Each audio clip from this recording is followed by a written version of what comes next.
अस्सलाम वालेकुम, मैं यासीन, तुसी मेरे यूट्यूब चैनल यासीन ढोल वाला। आज साडे नाल गुलूकार ने भाई इकराम बलोच साहब।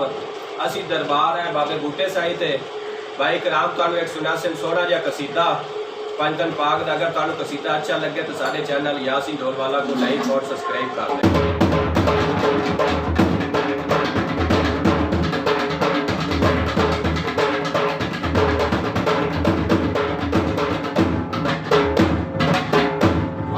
पंजतन के सवाल खनारा हैदरी अली न होंदा इबादत न होंदी, अली न होंदा इबादत न होंदी, कहंदी आखे शराफत न होंदी, अली नु मनेंदी त सारी दुनिया दोजख बनावन दी हाजत न होंदी।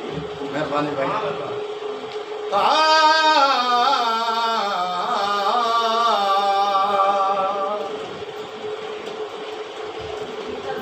वो क्यों नाल अली दे वट रखना है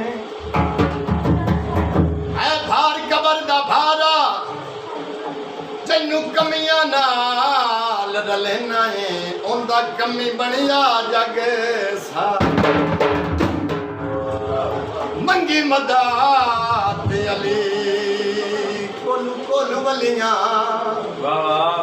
जिन्नू जानदा आलम सारा, जे मोमिनी है ता खुशियों के हिकमार अली दा ना।